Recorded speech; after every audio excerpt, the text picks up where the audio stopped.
Greetings, royal queens and kings. It's your host, Queen Tulsa. Welcome back to the Queen Tulsa Show. I will be your captain today. I'll have a co-captain, but you have to stick around and find out who that is. First and foremost, if you're not subscribed to the channel, I need you to press that subscribe button down below. If you're already subscribed to the show, set your notifications to all so that you don't miss any of the hot topics and fire content. And go on and press that like button while you're at it. All right, queens and kings, on the agenda today, we have Kim Whitley, Sherri Shepherd, Wendy Williams, and Monique. Let me go ahead and check the chat. All right, Queen Tulsa's World, guys, please make sure you are liking, sharing, and subscribing to my backup channel, Queen Tulsa's World.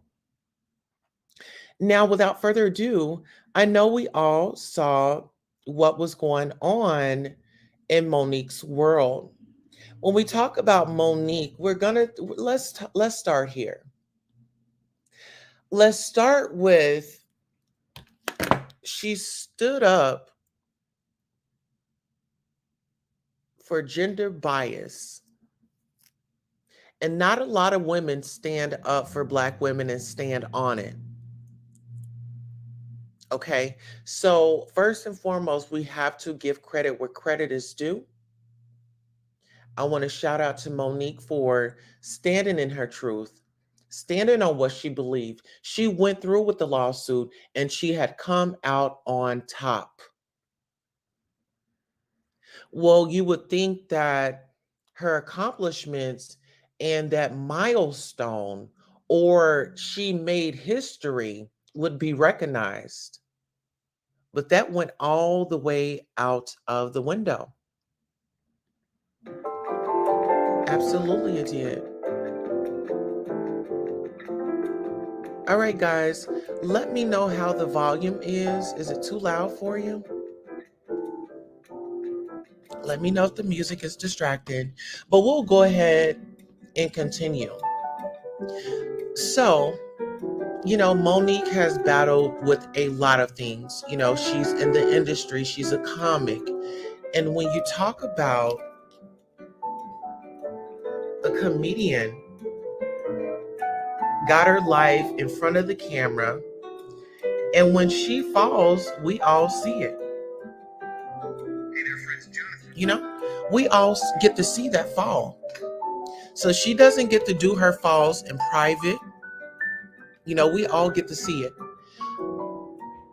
Let's just go ahead on over to hear what Monique said.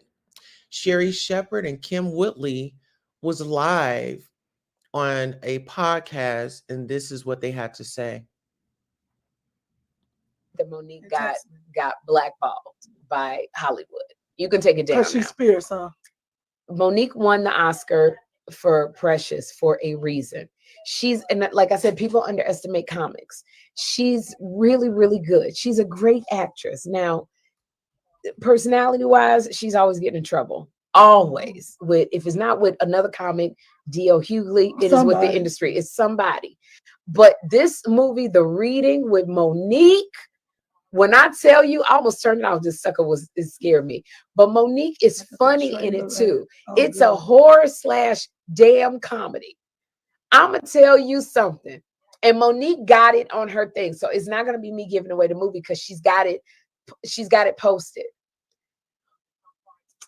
When people are getting killed, because it's a scary movie, so somebody's always getting killed.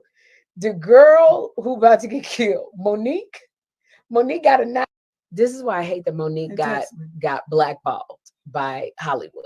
You can take it down. Because she's Spears, huh? Monique won the Oscar for Precious.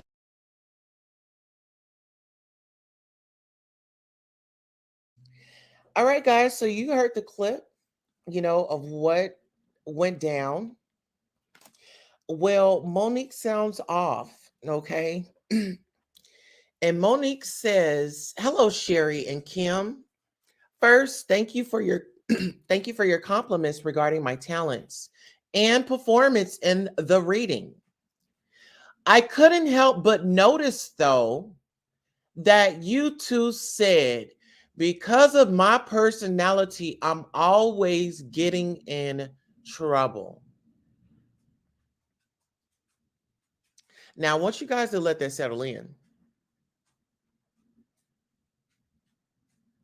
You then attempted to show a connection between my personality and me being blackballed, along with the fallout I had with brother D.L. Hughley. In addition, you two, within the same breath, mention how we as comics are underestimated.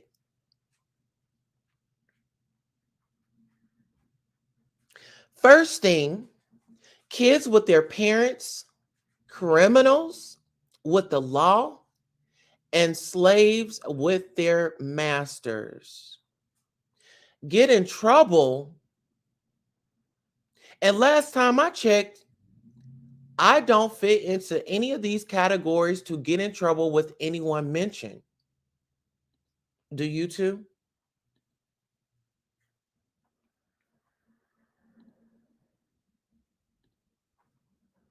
She then goes on to say, when you two say we as comics are underrated, and you, Sherri, Kim, and I are ironically all Black female comics, why do you think we're underrated?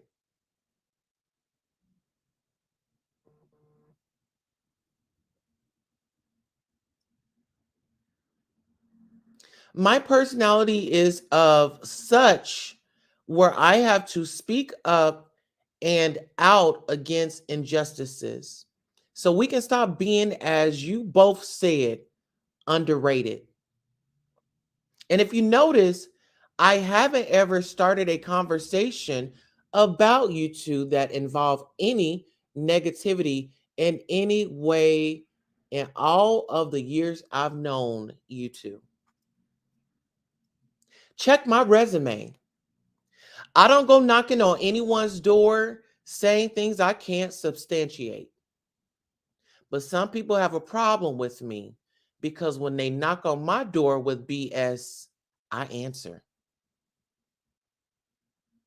Anytime the team of you two sisters would like to speak with the team of my husband and I, we welcome it. Thank you two again for the compliments, though backhanded. And please know, regardless, I still love you both to life. But I will tell you, Monique is one of the friends I do miss. I will say that. Not a lot of friends that I don't have friends that I'm not in touch with really anymore. And I'm just picking the right time. I'm going to reach out and take my chances because I will say, Monique, people think that, her rhetoric and different things, but if you listen to her, Monique makes sense in a lot of things that she breaks out. She's always been very intelligent, very insightful.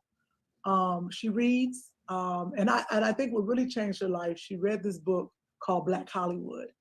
And if you read that book, it talks about the people that came before us and what they had to go through. And I think that sparked something in her, like they went through that. Yeah, you look at what people have gone through so that we can have, and I mean, that's the civil rights movement and moving on. And just like this generation. All right, guys. So there you have it. So it be the behind the scenes support that people want to give you, and then when they get in front of a camera, they are going with the mainstream media, what the mainstream likes to paint about Black people. Anything he want with it, ain't nothing you can do about it. Money game. This ain't the black man's game. This ain't the white man's game. This is the money game. Scratching and scrambling most of my days to get where I got. Not sacrifice yourself. The best thing you can do for poor people is not be one of them. Now, I eats in the big house kitchen. I got pine boards on the floor of my cabin. If I crumble, my children crumble, my grandchildren crumble. And it don't take much coughing for the master to make me have a cup of corn whiskey for my medicine. I cannot, for the sake of my integrity, stand up here and let everybody that's counting on me crumble so I can make a statement. Now that is fine living for a nigga, and I'll be damned if any African Guinea man is gonna make me lose all I've been working for. Now you take my meat. There are ways to win the war in a different way. Better learn.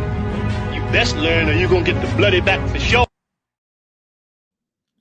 All right, ladies and gentlemen. So that brings me to my point. Us as African American women, we have to work a little bit harder. We got to be better times 1,000. And so when you say Monique was blackballed, well, now she's back out in the work field, right? And the first press conference Sherri Shepherd could do was about Monique. Let's take it back to when Wendy Williams' show was going on, right? When Wendy Williams was up running, she was at Boss Babe, right? She still is. And she's the only one that could do daytime TV the way that she did it. She was the only one that got a pass on being shady. Her shadiness was fun, right? It was a little fun, a little wake-up call. However, I feel like Sherri bogarted that position, and her brain just went in power mode. She had become on a power kick, because what makes you so great? Like, didn't you and your husband, create a... Where's that man that she, her husband, ex-husband?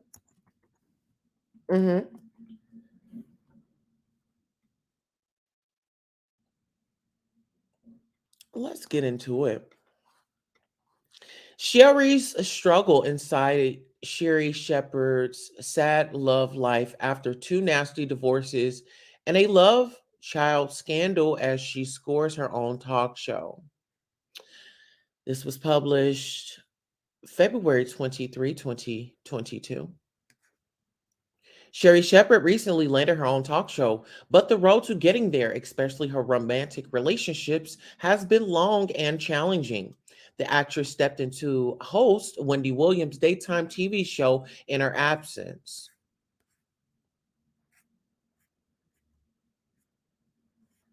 Sherri, 54, hasn't been linked to anyone as of late.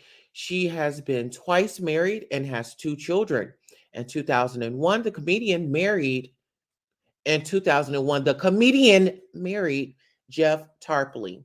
Together, they welcomed a son named Jeffrey Jr. in April 2005. They divorced 4 years later. However, in 2010, Sherri got engaged to Lamar Sally. The pair tied the knot in August 2011. She and her Bill split in May 2014, but welcomed a child via surrogate in August of that same year. They named the baby Lamar Jr. and got locked in an extensive custody battle after the fact. Sherri was rumored to be dating Antonio Burke Jr. At one point. She opened up about her challenges with dating in March 2021 and hasn't been romantically connected to anyone else.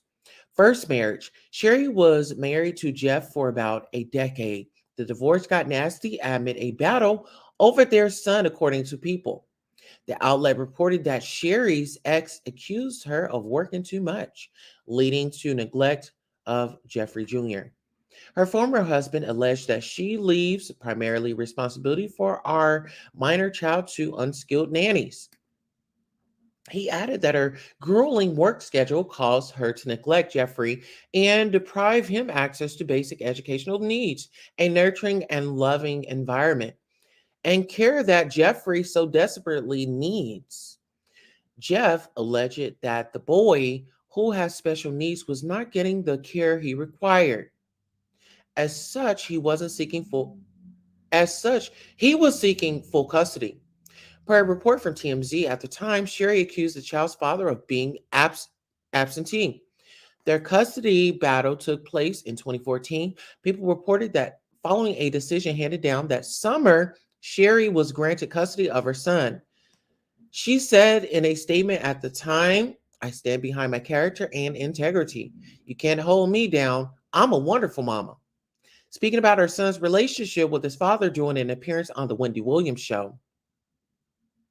Get into that. Speaking about her son's relationship with his father during an appearance on the Wendy Williams show, Sherri said, "For me, I always make sure Jeffrey's father is a hero in Jeffrey's eyes because all of the craziness has nothing to do with Jeffrey." Marriage number 2. After her divorce to Jeff, Sherri married Lamar. He filed for legal separation in 2014, according to People. Their divorce spanned several years, getting nasty, on more than one occasion.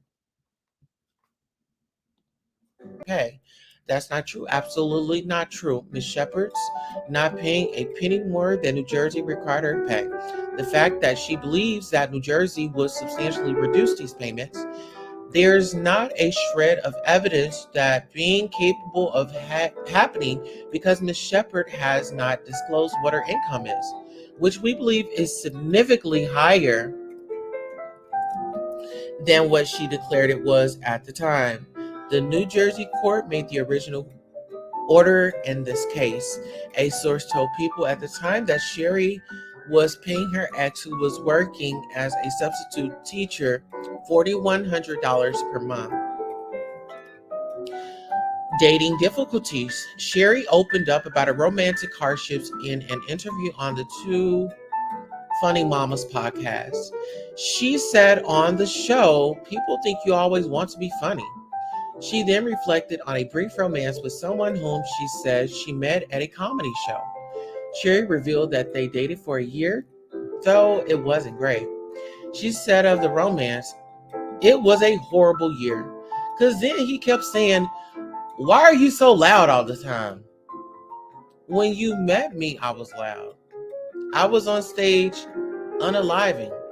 Then he was like, 'Why you tell all your business on stage?' He was all girl.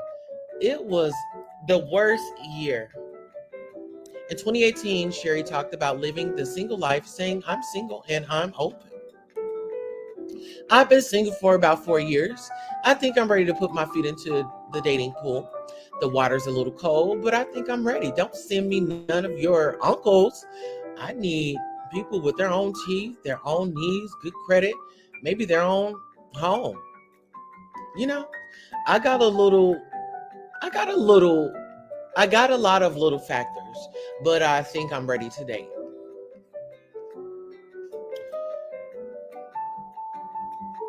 And it's just so interesting that,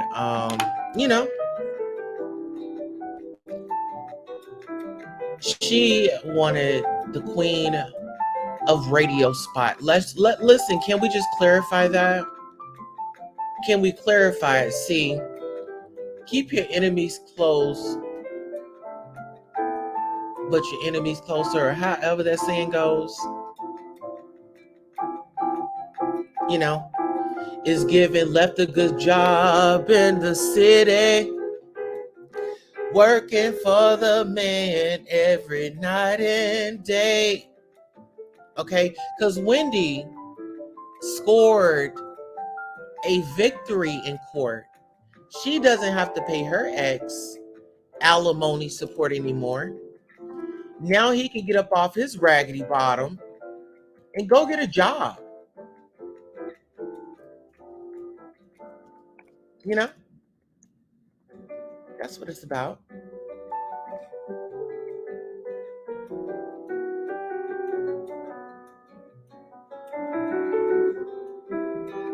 Now, peep this out. That's not Wendy's problem. Judge rules that Wendy Williams doesn't have to resume paying alimony to ex-husband after he reveals he's behind on his bills. Wendy Williams no longer have to pay alimony to her ex-husband, Kevin Hunter. In court documents exclusively accused by the U.S. Sun, a New Jersey judge has denied Hunter's demand for the former talk show host to continue her payments, which was a total of $250,000 per month, previously reported by Page Six. Hunter's claims centered around his inability to manage his bills, payments on time after the alimony checks stopped. According to Hunter, the checks came to a halt in February 2022. Reportedly after the host suffered from several health issues. I have fallen behind on most of my bills. I currently live in a community that requires payments to homeowners associations, and I'm behind on that bill, read his file obtained by the Sun, the U.S. Sun. The 50-year-old said his ex-wife's paused payments have greatly affected his life, and that he also is behind on his car insurance and credit card payments. The fact that I'm unable to sustain my life and pay my bills in order to extremely emergent to me, he wrote. It seems the judge saw things differently when deciding to dismiss Hunter's crisis altogether. Many fans celebrated this win for Williams. Shout out to Wendy Williams, okay? Suggesting Hunter should think about applying for jobs instead of relying on his ex-wife's income. Go down to the welfare, you know? You think you too good for the welfare, Kevin? Get on down there and get in that line. You did this woman wrong in front of the world. She suffered extreme health issues after announcing that divorce. Shaking my head. Go get a job. Sounds like something that's not Wendy's problem. Hashtag go get a job. Can we hashtag in the comments, go get a job, you know? Go fill out an application.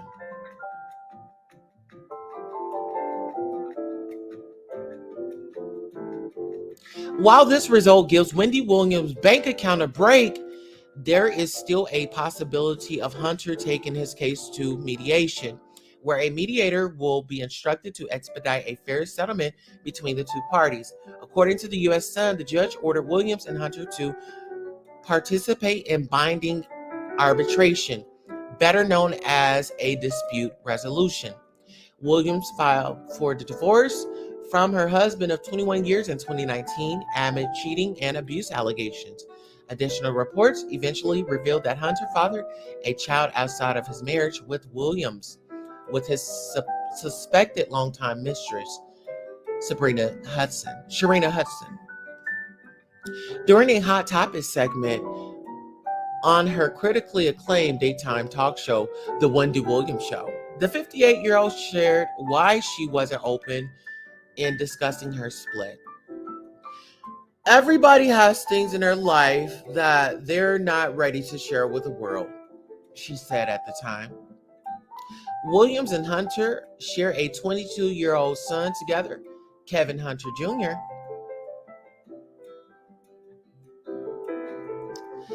Guys, sending prayers up to Wendy. I think this was a score for her. I pray that she takes time off, figure things out. You know, Wendy has never let us down.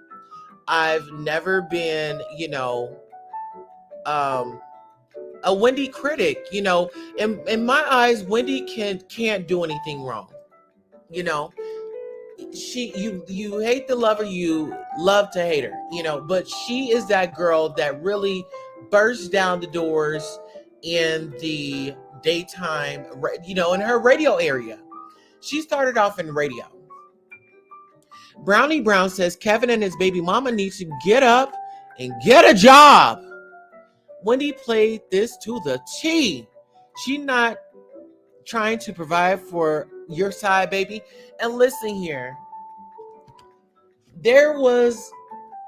I understood everything that was going on from the breakdowns. I mean, I understood Wendy. Wendy is not no weak cookie. Wendy Williams is smarter than the average individual. Okay? It's levels to this. And Wendy played her card damn right. Shout out to Wendy Williams. Mm-hmm. How you doing? Uh-huh. Mm-hmm. Mm-hmm. Mm-hmm. Oh, yeah. The queen of radio, the queen of daytime talk, and no one can take that away from her. And for heaven's sakes, when we're talking about these agendas, this is Black History Month. And I'm so disappointed in the show. I am your host, Queen Tulsa. Let me know your thoughts, your feelings, and your opinions in the chat. We'll see you later. So long.